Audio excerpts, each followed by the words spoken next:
করেছেন আল্লামা দেলোয়ার হোসেন সাঈদী। পাশে বসা ছিলেন চাচা, সেই ভিডিওটা এখনো আছে। তিনি বলছিলেন, আমি যদি এই সাইডু একদিন ইতিহাস হয়ে যেতে পারি। আজকে তিনি ইতিহাস হয়ে গেছেন। আল্লাহ তার কবরকে জান্নাতুল ফেরদাউস বানিয়ে দিন। আমরা ওই দুরূদটা পড়বো, যে দুরূদটা পড়তেন রাহমাতাল লিল। বলেন আল্লাহুম্মা সাল্লি আলা মুহাম্মাদ ওয়া আলা আলি মুহাম্মাদ কামা সাল্লাইতা ওয়া সাল্লামতা আলা ইব্রাহিম ওয়া আলা আলি ইব্রাহিম ইন্নাকা হামিদুম মাজিদ।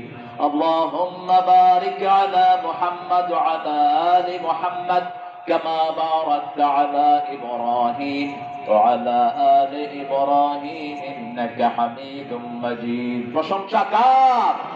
চিৎকার করে বলেন আলহামদুলিল্লাহ। আল্লাহু আকবার কবীরা আলহামদুলিল্লাহ কাসীরা সুবহানাল্লাহি বুকরাতান ওয়া আসীলা সুবহানাল্লাহি وبحمده عدد خلقه ورضا نفسه وزنة عرشه ومداد كلماته।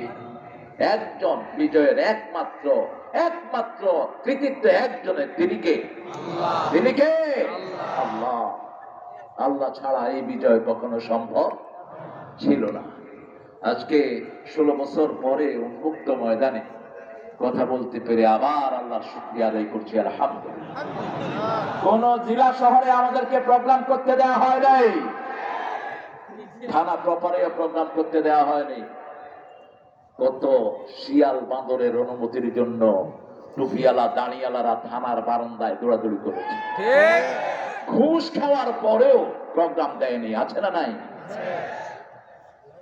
যারা এই আয়োজন করেছেন, আমার উস্তাদ সমতুল্লাহ আলমী, ছোটবেলা থেকে যে চাচার আদরে আমি বগুড়াতে বহু প্রোগ্রাম আমি করেছি। প্রিয় চাচা আজকের সভাপতি মাওলানা আলমগীর হুসাইন হাফিজাহুল্লাহ, আল্লাহ চাচার হায়াত দারাজ করে দিন। আরেকজন চাচার স্নেহে বড় হয়েছি অনেক। আমার আব্বার সাথে চাচাদের ছিল নিবিড় সম্পর্ক।